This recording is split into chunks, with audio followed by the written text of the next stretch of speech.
भाभी, भाभी, अरे दीजिए ना, कब से मैं वेट कर रहा हूँ। अरे ये क्या? देख मुझे ये अरे भाभी, ये देखिए सब तो इन्होंने ले लिए। ईशान, तुम ना चुंबक लेके बैठा करो। क्यों? अगले पराठे में लोहा डाल के लाने वाली हो? आपको ना इंदर भाई और कुछ सोचता नहीं है ना, आप भी इलेश भैया की तरह हो गए हो। भाभी एक काम करो, मुझे चाय ही दे दो। अरे मुझे चाय ऑफिस के लिए तैयार लेट हो रहा है। है। हाँ हाँ चाय तैयार है, ये लो। एक तो ऑफिस के लिए भी लेट हो रहा है, चाय पी के ही जाना पड़ेगा आज तो। दिशा दीदी, मेरा सर फट रहा है, मुझे कॉफी चाहिए। अगर सर दर्द कर रहा है तो थोड़ी सी चाय पी लो, अच्छा लगेगा। अच्छा,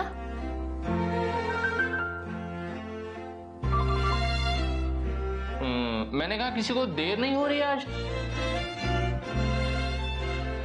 क्या हुआ? मैं अपनी बात कर रहा हूँ।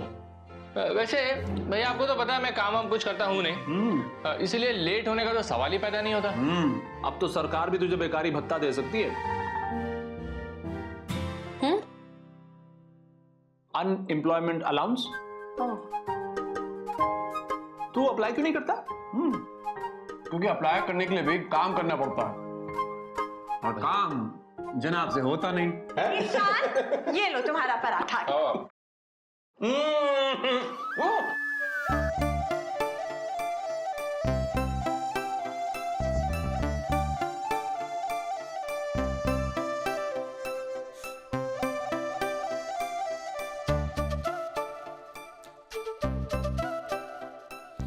क्या हुआ? सुहाना, तुम्हें पता है तुमने आज कमाल कर दिया। ये काम पहले हमेशा इशिका करती थी, वरना ये पराठे तो कभी ईशान तक पहुंचते ही नहीं। रियली? से थैंक्स। अरे वाह, चलो अच्छा हुआ तुम सब लोग मुझे एक साथ यहीं पे मिल गए। एक अच्छी खबर सुनानी थी। क्या? कानपुर के चाचा जी, उनकी बेटी सुमन का ब्याह तय हो गया। अरे गुड्डी का? हाँ। अरे वाह, कितनी जल्दी बड़ी हो गई ना गुड्डी। सुनो तो आलोक, मैं क्या कह रही थी। भाभी प्लीज वहां जाने के लिए मत बोलो, बहुत काम है, मैं नहीं जा पाऊंगा। हाँ इंदर, अरे नहीं, मैं तो पिंकी की शादी में गया था, मेरा तो सवाल ही नहीं उठता। नहीं, अब मैं तो किसी गिनती में आता ही नहीं हूँ। अब ईशान है ना? हाँ ईशान। क्या ईशान है? ईशान तो वेला बैठा है ना घर में। अच्छा अच्छा अच्छा, किसी को जाने की जरूरत नहीं, मैं जानती हूँ तुम सब लोगों को। मैंने उन्हें पहले से ही कह दिया, हम लोगों में से कोई नहीं जा पाएगा। हाँ लेकिन हमारी घर की ओर से एक तोहफा तो जाना चाहिए वहां। ये दिल्ली वाले रिश्तेदार जाएंगे ना, उनके हाथ में भेज देंगे। तो आलोक, मैं सोच रही थी हम ना एक हार दे दे हमारी ओर से। हाँ, बुरे समय पे अच्छे समय पे गहने ही तो काम आते हैं औरत के। तो तय हो गया, चलो तो निकालो अपने अपने हिस्से के पैसे। डच, आप लोग सब कंट्रीब्यूट करके गिफ्ट भेजेंगे? हम इसी तरह मिल बांट कर सारी जरूरतें पूरी करते हैं। How cool. चलो निकालो। अभी देने होंगे? हाँ, मैं आज ही चली जाऊंगी ना खरीदने।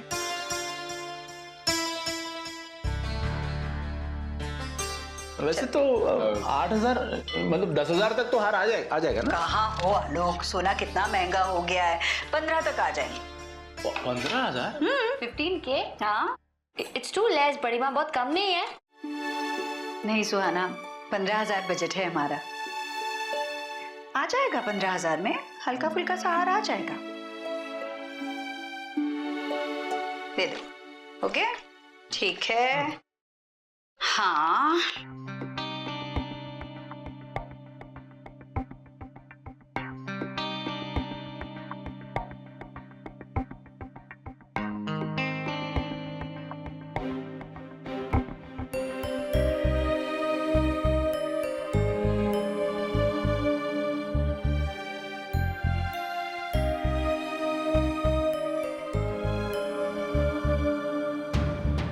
बड़ी मामी, मैं बाद में दे दूंगी, वो स्कूल से आते वक्त एटीएम से निकाल लूंगी मैं।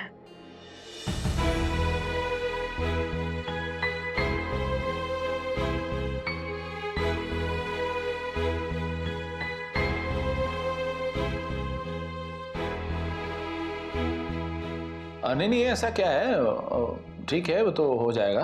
अरे तूने कितने दिए इंदर? 4। ईशान ने भी तो 4 दिए हैं। हाँ हाँ, हाँ तो 4 + 4 8। ईशान और दो ना।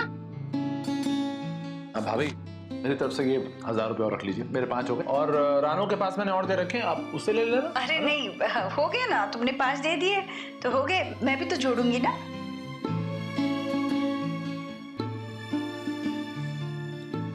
आप लोग सब मिल बांट के मैनेज करते हैं, दैट्स सो स्वीट।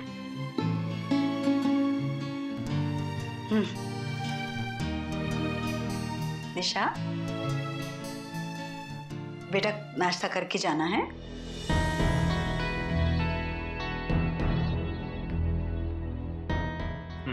आ जाओ दिशा, बेटा कुछ खाओ।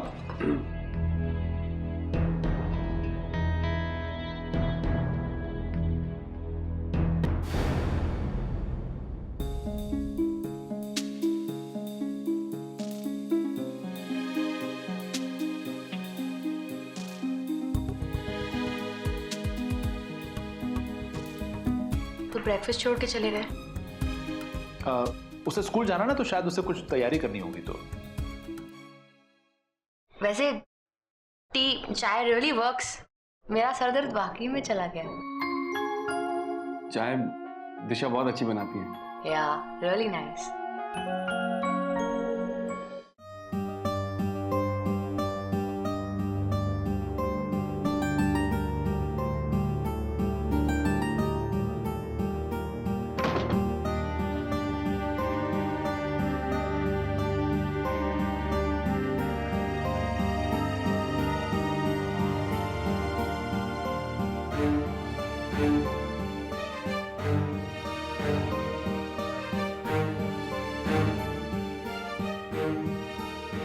तुम अब भी कुछ मत करना हिलेश, बस घर बैठे रहना। कुछ करना ही क्यों है, क्या फर्क पड़ता है? सबने कुछ ना कुछ कंट्रीब्यूट किया, हमने नहीं किया। कुछ फर्क पड़ा क्या? किसी ने हमें एहसास तक नहीं होने दिया कि हम कितना अच्छा परिवार है हिलेश। ऐसे में कुछ करने की जरूरत ही क्या है ना? सब तो तुम्हें प्यार करते ही है। पर क्या यही सब कुछ है हिलेश? ऐसे मौकों पे तुम्हें नहीं लगता कि हमारा सर झुकता है? कोई कुछ बोले ना बोले, हम नजरें चुराते फिरते हैं। अगर तुम किसी लायक नहीं होते ना हिलेश, तो मैं सचमुच सब्र कर लेती। क्यों हिलेश? तुम क्यों अपने टैलेंट को दबाकर घर बैठे हो हिलेश? मुझे पता है कि तुम जिस दिन चाहो तुम्हें जॉब मिल सकती है। तुम क्यों घर बैठ के मुझे ऐसे शर्मिंदा होने देते हो हिलेश? हर बार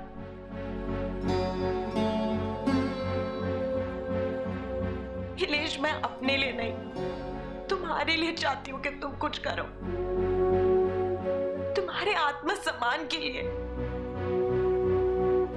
हिलेश, मैं तुमसे इतना प्यार करती हूँ, किसी को तुम्हारे आत्मसम्मान को ठेस पहुंचाते नहीं देख सकती।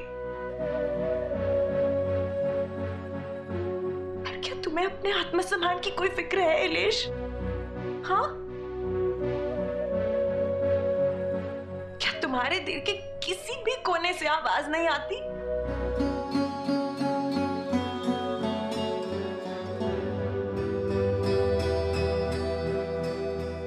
मुझे पता है, पर तुम्हें अब भी ये सब का कोई फर्क नहीं पड़ने वाला।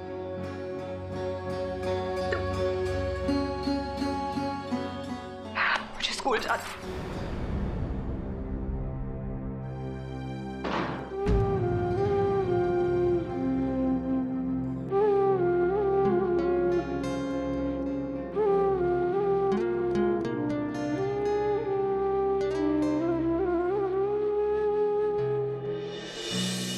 अरे रानी, आ क्या गई, हुआ? आ गई। आओ ना भैया, देर हो रही है। शाम को आते हो वाटर एनिमल्स का चार्ट लेते आना प्लीज। मीठी को कल अपने स्कूल ले जाना है। लो ना। 1 सेकेंड। अरे एनिमल चार्ट में हमारी फोटो लगा दो ना, हैं? हम कौन से इंसान है? एनिमल है, एनिमल। तुमसे तो कुछ भी कहना ही बेकार है अंदर। तुम रहने देना, मैं इलेश से कह दूंगी, वही ले आएगा। हाँ बस यही कराओ इलेश से। बस तुम लोग के साथ घर बैठ के वो क्या करेगा? वो आचार को धूप दिखाएगा, हैं? सब्जियां लाएगा, कपड़े सुखाएगा। बस आओ चलो। इंदर भैया अब हो गया ना। अरे और नहीं तो क्या इंदर, ये क्या सुबह सुबह क्यों भड़क रहे हो उस पर? अरे मुझे क्या लेना इलेश से? जो करना है करे, बल्कि ऐसे ही जो नहीं कर रहा ना करे, बल्कि बैठा रहे ऐसे घर पे। मैं तो बस अपनी दिशा के लिए परेशान हो रहा था।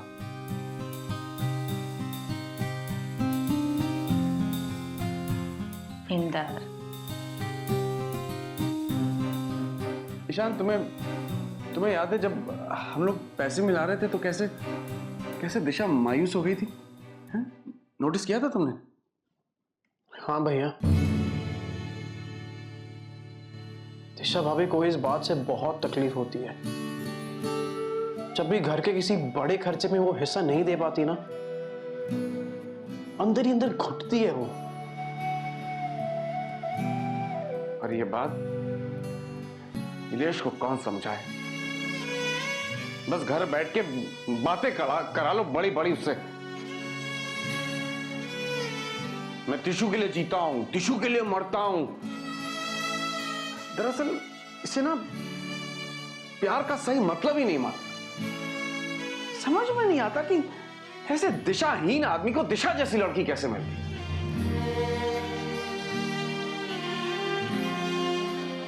बस करो ना, आज नहीं तो कल एहसास हो जाएगा उसे अंदर। कब होगा? कब भाभी, कब? कब तक ऐसा ही चलेगा? फैमिली के लिए ना सही, दिशा भाभी के लिए तो कुछ कर सकते हैं ना। वो 2 पैसे कमाएंगे ना, खाली 2 पैसे, तो भी दिशा भाभी को खुशी होगी, गर्व होगा उन्हें इलेश भैया पे।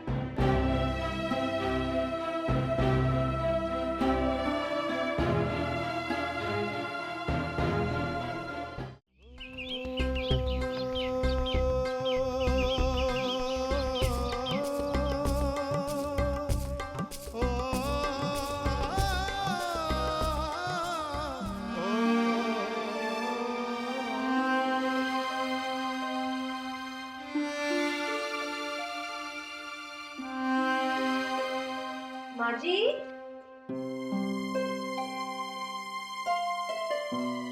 माँ, आपने रजनी और दिशा को देखा? पता नहीं कहाँ गायब हो गई हैं।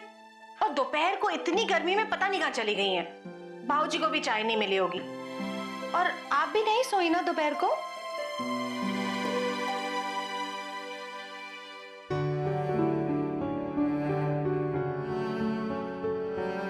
माँ, आप रो रही हैं? किसकी चिट्ठी है?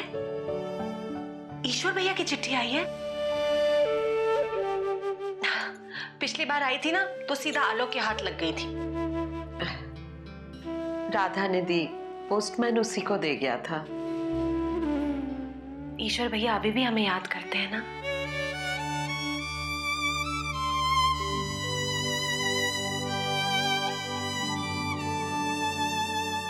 कुछ नहीं भूला है वो।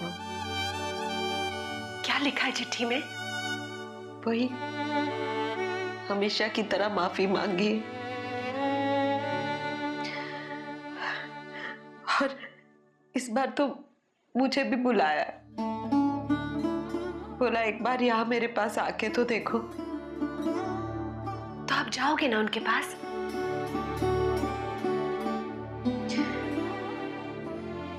जिसे 9 महीने कोख में रखा, जन्म दिया और इतने साल कलेजे से लगा के रखा, उसे देखने को मन कैसे नहीं करेगा? पर क्या? इस मुंह से तुम्हारे बाबूजी को कहूं?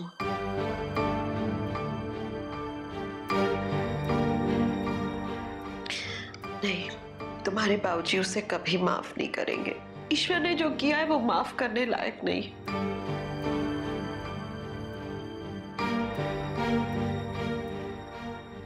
जानती हूँ माँ कि ईश्वर भैया ने जो गुनाह किया है वो माफ करने लायक नहीं है, लेकिन वो उन्होंने आपके साथ नहीं किया है, बड़ी दीदी के साथ किया है। और भैया तो अभी भी आपके लिए तड़पते हैं ना, इसीलिए तो जो कुछ भी हो उसके बावजूद भी आपको चिट्ठी लिखते हैं। आप कहो तो मैं बाबूजी से बात करूं? नहीं छोटी, मां होने से पहले मैं एक पत्नी हूं, और एक ऐसे इंसान की पत्नी जिसने हर कदम पे मेरा साथ दिया, जो सिर्फ मेरे और अपने बच्चों के लिए जिया है। मैं ईश्वर को तब तक माफ नहीं करूंगी जब तक तेरे बाबूजी उसे माफ नहीं कर देते, और तेरे बाबूजी उसे कभी माफ नहीं करेंगे। वो ऐसा कोई काम नहीं करेंगे जिससे शैलजा के मन में जरा सी भी हलचल हो, जिससे उसका दिल जरा भी दुखे। ससुराल गेंदा फूल।